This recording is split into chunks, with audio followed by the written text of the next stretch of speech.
A single father with only a middle school education. I wouldn't want my daughter marrying into that. Get out. My son, Sam, proposed to his girlfriend, Amy. I accompanied him to greet her parents, only to discover her father was the well-known owner of a brand store. Knowing his fiancée came from a distinguished family made Sam nervous, but he confidently answered all of Williams's probing questions. However, the moment Williams learned I only graduated from middle school, he struck Sam across the face. I can't contain my anger at someone who looks down on others because they don't match his family's status. Let's meet again, I said, and Sam, Amy, and I headed to the hospital. On the way, I told her that I might confront Williams about this. After hearing her response, I was more determined than ever. The next day, Williams was shocked to learn who I really am. I'm Tim, and I'm 69 years old. Since my wife passed away, I've been living with my son, Sam. Since retiring, my legs have gotten weaker, and now I can't walk for long periods, so I rely on a wheelchair. At home, I can't move around without Sam's help. He's 28 now, in the prime of his life. So as to not be a burden to him, we hired a housekeeper. But Sam still cares deeply for me, pushing my wheelchair out even on his days off. I'm always silently grateful to him. And then Sam's big moment came. He proposed to his girlfriend, Amy. One night, after coming home from work, Sam's news almost made me drop my tea. Dad, I proposed to my girlfriend. Is that so? What did Amy say? I waited anxiously for Sam's reply. Slowly, Sam formed a circle with both hands. She said okay, she'll marry me. I'll never forget the look of happiness on his face at that moment. I held back tears of joy and congratulated Sam. Congratulations, you've grown into a fine man. Thanks. But Sam's excitement was short-lived, and he suddenly looked downcast. What's wrong? You got a yes, but you look so down all of a sudden. It's great that she said yes, but now I have to get her parents' blessing, and I'm really nervous about it. I also felt really nervous when I went to greet my late wife's parents. Her father was quite stubborn, and it took many bows before he finally gave his blessing. And now, Sam is about to go through the same rite of passage as I did. Trying to encourage him, I patted him on the shoulder. I was really nervous when I went to ask for permission to marry. But if you express your feelings honestly, your sincerity will surely come across. I'm not just a doting father when I say that Sam is truly a fine young man. He's serious about his work and even does the housework. He's also popular with the ladies in the neighborhood because he's such a pleasant young man. Okay, it's a bit scary, but I'll give it my best shot. That's the spirit. First, let's drink to your successful proposal. That night, the two of us toasted with our best sake. The marriage introduction was set to take place at a traditional restaurant. Amy chose a restaurant that was accessible in my wheelchair, showing just how considerate she is. Sam definitely has good taste in women. She's a real catch. I'm sure these two will be happy together. Suddenly, I felt an urge to give Sam a gift to prepare him for the marriage proposal. I decided to buy something fitting for a man to boost his courage. So, while he was at work, I went with my hired assistant to a high-end department store. Looking around, I saw a set of bowls being sold as a couple's item. However, I quickly reminded myself that he hadn't yet received the parents' approval. Trying not to jump the gun, I headed to a men's boutique instead. Which one should I choose? I mumbled as I browsed. Being in a wheelchair, I couldn't reach the shelves and had to ask a nearby salesperson for help. Excuse me, could you help me see something on the top shelf? However, the salesperson ignored me upon seeing my wheelchair. Thinking he hadn't heard me, I tried again. Then the salesperson said with a sneer, "We don't have anything suitable for someone like you here." I was taken aback by his attitude. Just as I was about to complain, a well-dressed man emerged from the back. The other staff bowed to him, showing he was someone important at the store. He seemed to be in his late 50s, stocky and stout. I approached him, hoping he would correct the salesperson's behavior. "Excuse me, I was treated horribly by your staff." As I was about to explain, the earlier salesperson called out, "Mr. Williams, the president," and hurried over. This man in the suit was not the store manager, but the president of the company. Upon hearing his name and taking a closer look, I recognized him. He was Williams, the head of a major menswear brand that operates stores nationwide. A brand well known throughout Japan. "Well, sir, was there an issue with the staff?" When I explained what happened, Williams looked down at me and asked again. "That staff member treated me with disrespect when I asked for help." I expected Williams to apologize and correct the issue. But to my dismay, he just snorted and laughed. "Ha ha, sir, this is a high-end men's store. If you're dissatisfied, perhaps try somewhere else." What? I was shocked and openly showed my anger. "Can't you see? Our clientele are all affluent. We have nothing suitable for someone as plainly dressed as you." Williams smirked, laughing with the staff. Appalled by the treatment, I left the store in anger. "Forget it, I don't need this place." I knew the brand was popular among celebrities, but this was a bitter experience. I eventually bought a different gift, but the incident left a bad taste in my mouth.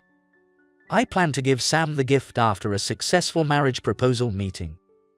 And today, we are on our way to the traditional restaurant where Amy's parents are waiting. Sigh, I'm getting nervous.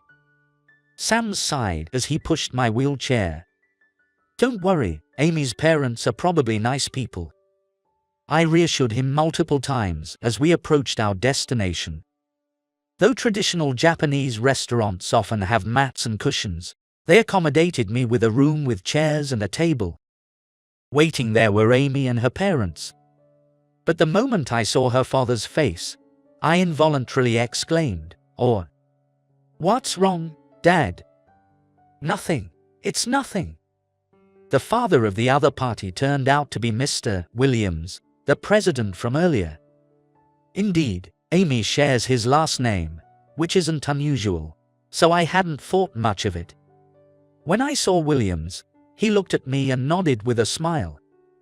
His demeanor was different from our encounter at the store, and I couldn't hide my surprise. "Nice to meet you. I'm looking forward to today," he said, inviting me to sit down. That's when I realized he had forgotten meeting me. To him, I was just another unsuitable customer, not even worth remembering. Realizing he had forgotten, I calmed myself down, remembering that today was about the marriage proposal. However, the thought of Williams becoming Sam's father-in-law didn't bring me joy.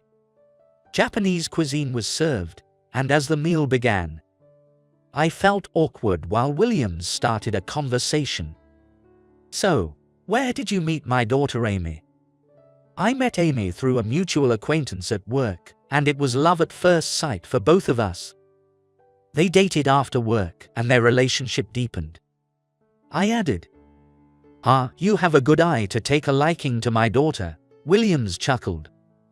"I learned about your family after dating for a while and was surprised to find out that my father-in-law is a famous apparel company's president." Ha ha, right. Sam seemed to be getting along well with Williams. I was relieved to see the parents and Sam in a friendly atmosphere. Amy, initially nervous, relaxed as she saw the two men chatting. Then Williams began. "Our family line dates back far beyond the Showa era, and I've always been told by my father not to let our lineage end. It's the duty of the Williams family head." Yes. The mood tensed up, and Sam audibly swallowed. So, I need to determine if you are suitable to be my daughter's husband. Let's see if you have what it takes. Williams gave Sam a sly look. He was smiling, but his words clearly placed us beneath him. I had thought this at the store, but Williams is an arrogant man. He seems to think that all the glory built up by his ancestors is his own doing, even though he's just a high-end brand shop owner. Sitting quietly, Amy whispered a criticism to him. Dad, please choose your words carefully. In an instant, Williams slapped her across the face. It was so sudden that Sam and I couldn't move. What kind of attitude is that towards your father? I will decide who your husband will be. Don't you dare speak out. Amy looked downcast with a bruised cheek. I was shocked. It was too much. Mr. Williams, sir, that was a bit too much. Sam rebuked him immediately, thinking the same. But perhaps that was a mistake, as Williams glared at him. Oh, a greenhorn dares to speak against me. I came here today hoping for your approval to marry Amy. Sam responded, looking straight at the daunting figure before him. He was determined to marry Amy, no matter the opponent. Inspired by his courage, I also faced Williams. My son is diligent at work and highly regarded by his superiors. He's still in his 20s, but I believe he has a promising future. Desperate to join our ranks, are you? Williams scoffed.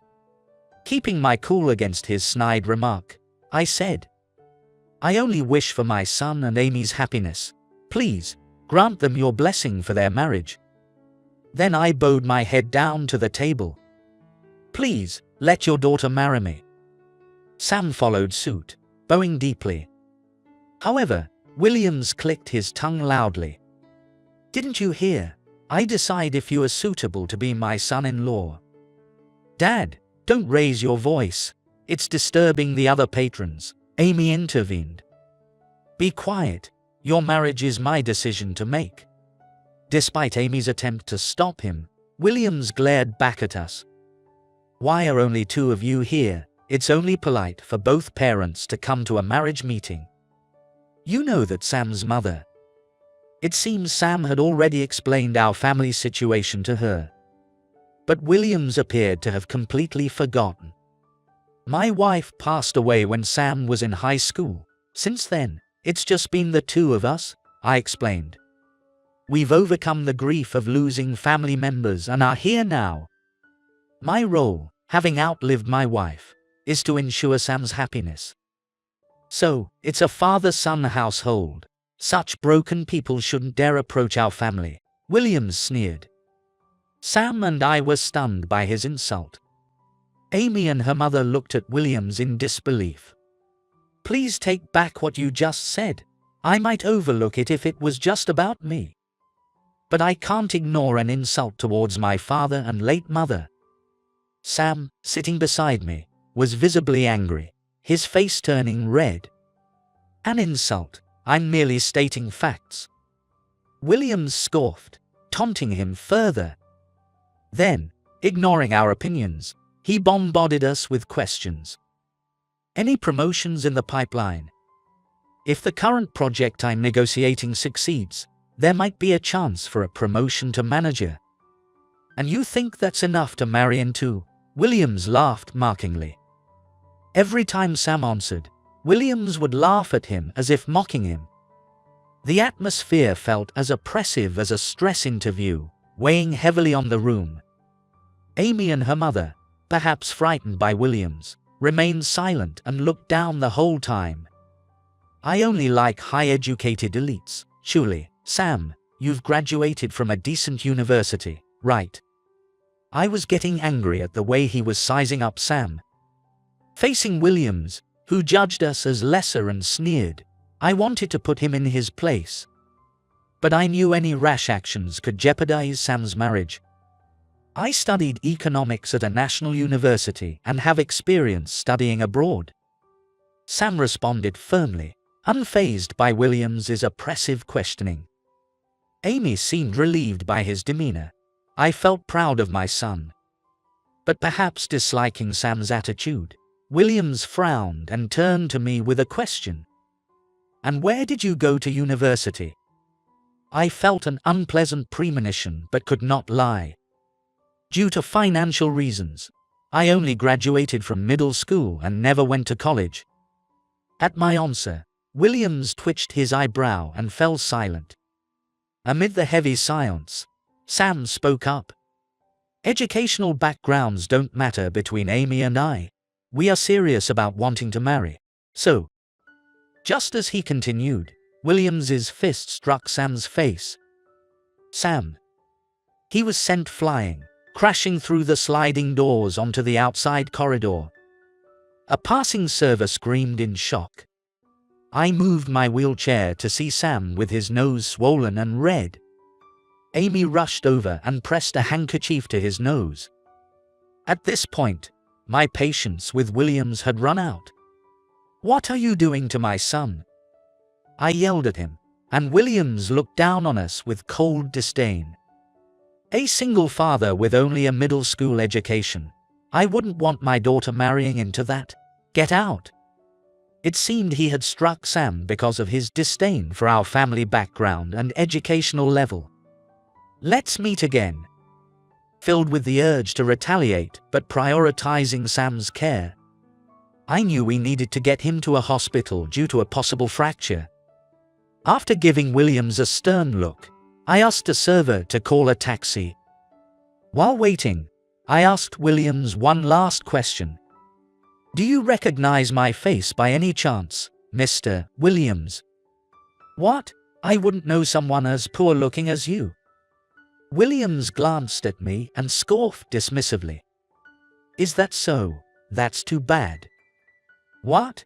Trying to say you're not the bottom of the barrel?" He sneered. I didn't respond, and as the taxi arrived, the server helped us get in. Amy also tearfully offered to accompany us, so the three of us went to the hospital.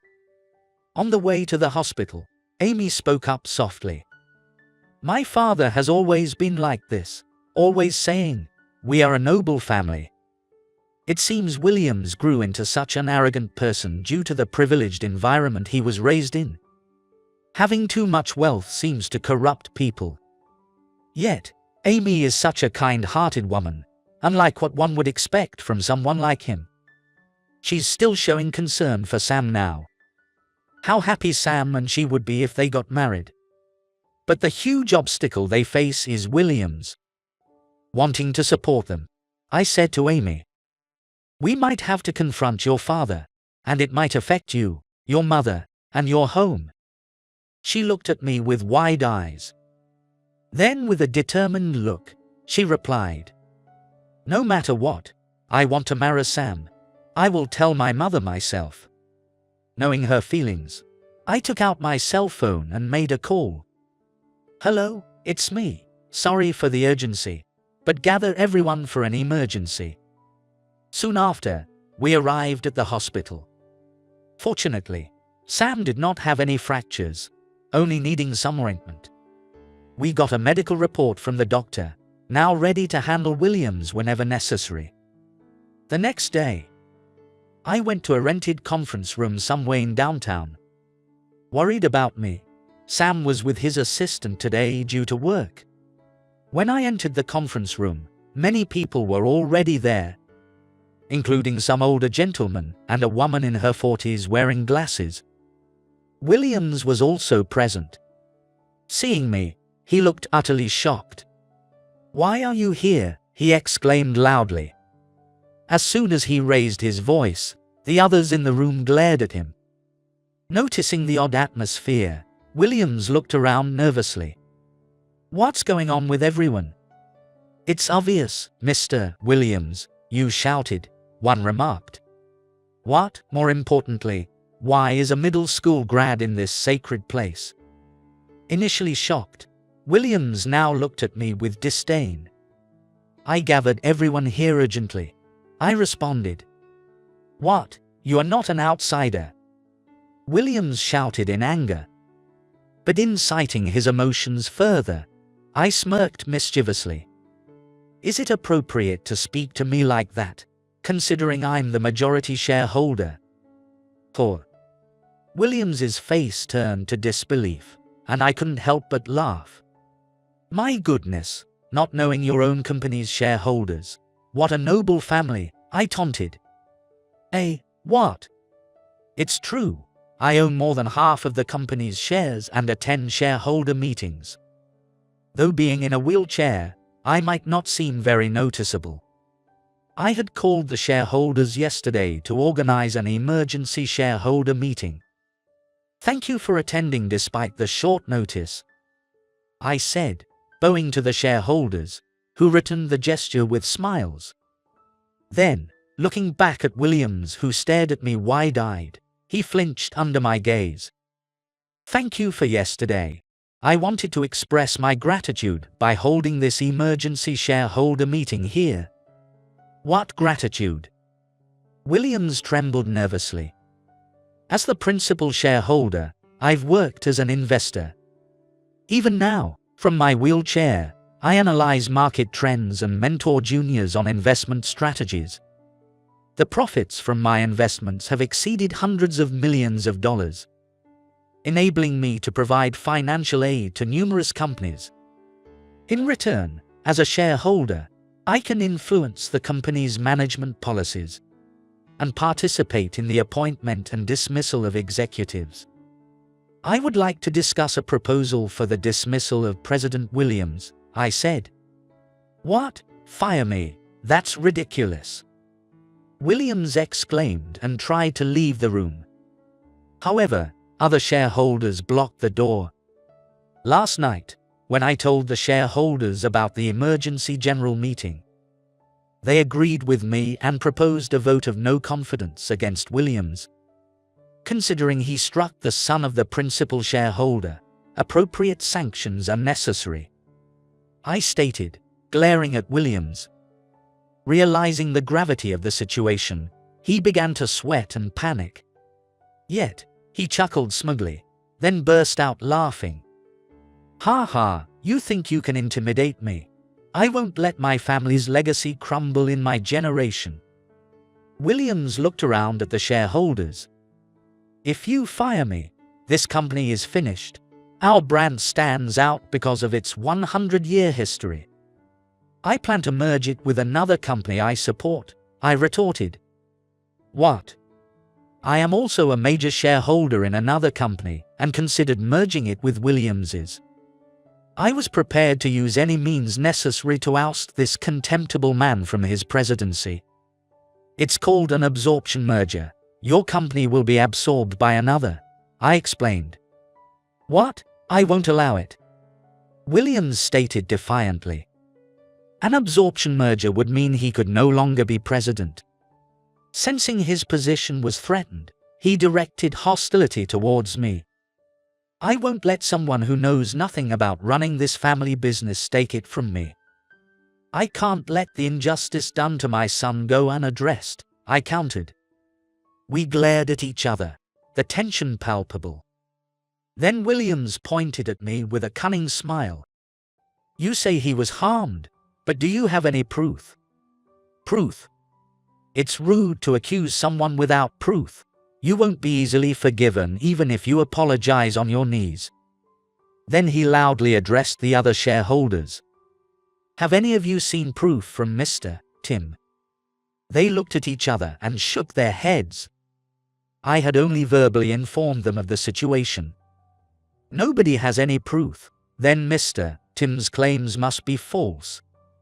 The room began to murmur, and suspicious glances were cast my way. Confident he had turned the situation around, Williams gloated. You almost deceived everyone with your lies. I should sue you for defamation and get a hefty compensation. As he approached me, still silent, he taunted. Why don't you say something? Or perhaps you do have proof? Yes, I replied. What? I had my assistant prepare something special. I had a projector set up in front of the screen and connected it to my cell phone.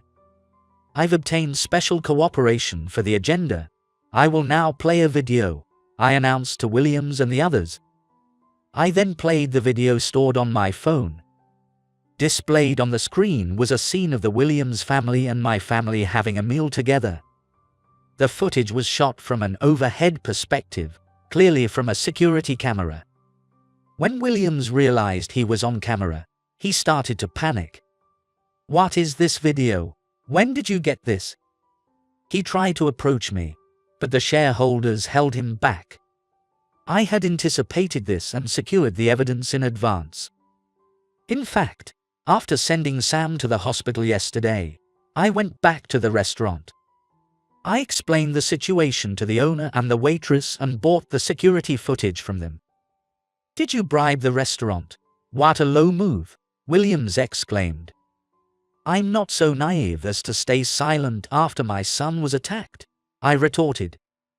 The video continued to play, showing the scene where Sam was answering Williams's questions before Williams struck him. The shareholders gasped in shock. In the video, Williams was seen yelling at us. "A single father with only a middle school education. I wouldn't want my daughter marrying into that. Get out." Then the footage showed us leaving for the hospital by taxi. However, the video didn't end there. While Amy, Sam, and I were on our way to the hospital, Williams and his group were still at the restaurant. Williams's expression tensed up as he watched. "Stop this video now," he yelled at me, but I had no intention of complying. Ignoring him, I turned up the volume. In the video, Williams was reproached by his wife and then slapped her. "Silence. As my wife, you obey without question. I won't tolerate backtalk from you, the company's staff, or those pompous shareholders. You're all just pawns to me." The video ended with his wife sobbing, and the screen went blank. Silence fell over the room. Nobody spoke.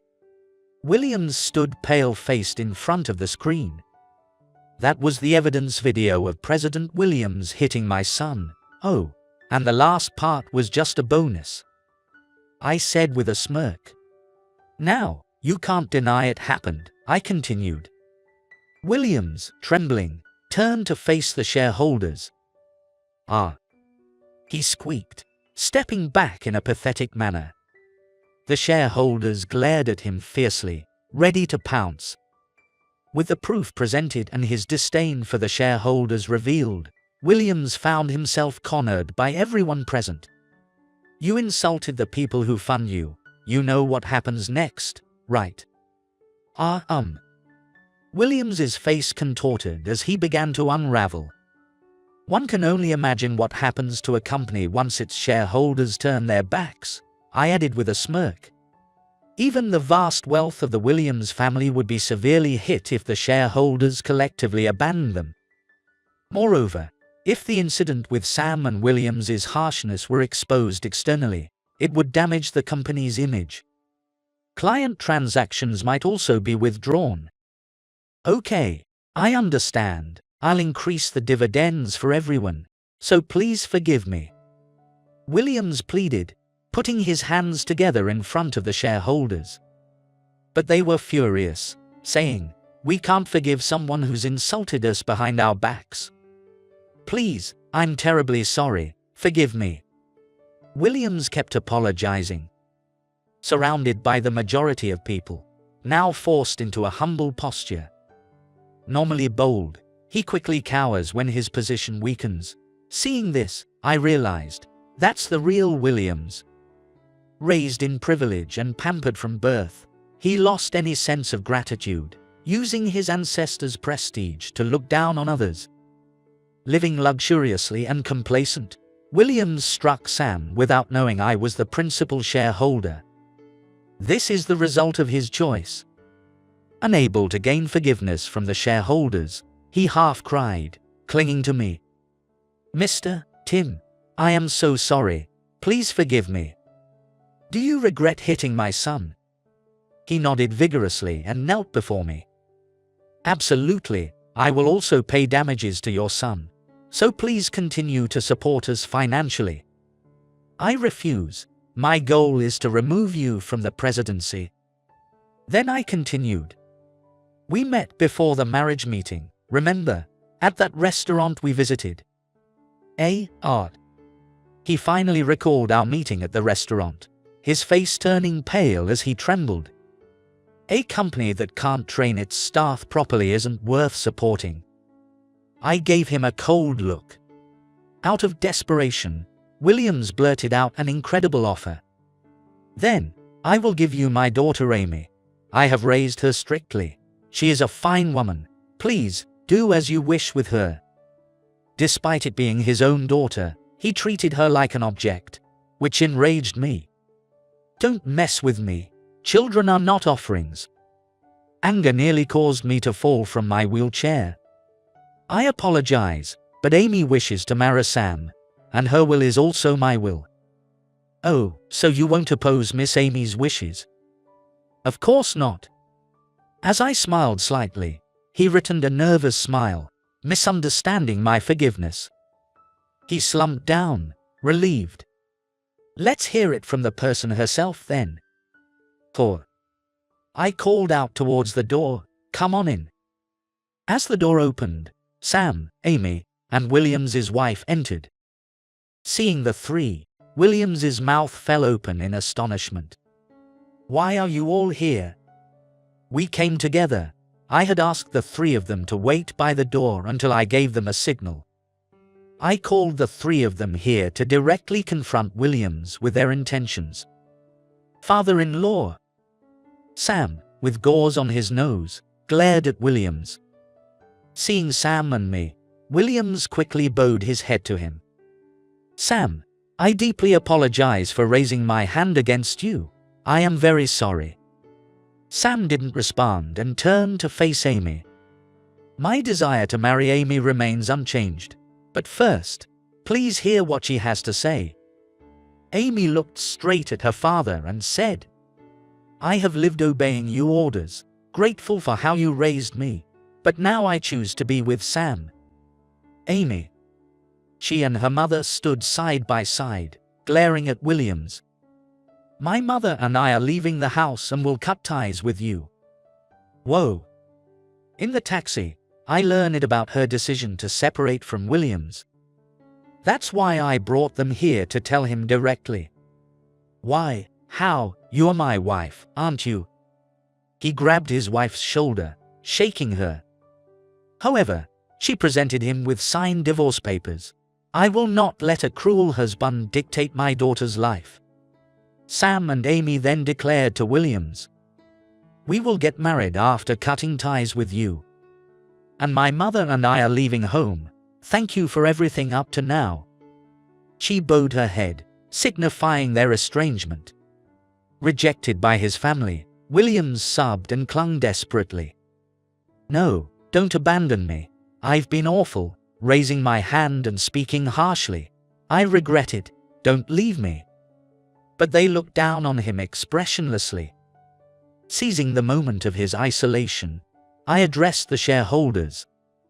"Let's get back to the main issue. Those in favor of dismissing President Williams, please applaud." A few scattered claps gradually grew louder.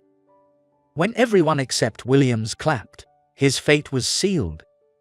"This marks the end of your glorious life. Curse your own foolishness." No. Williams collapsed to the floor, weeping loudly. With that, the emergency shareholder meeting was concluded. Subsequently, the company was absorbed through a merger, and Williams was stripped of his executive position.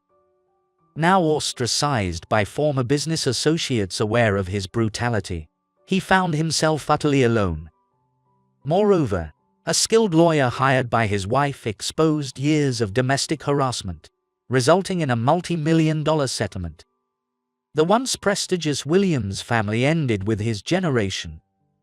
Williams tried to start new businesses using the remnants of his fortune, but soon faced financial difficulties and went bankrupt repeatedly, increasing his debts until nothing was left.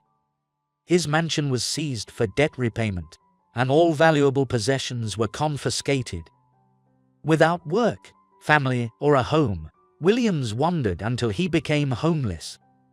One wonders what his ancestors, who had built such wealth, would think seeing him now.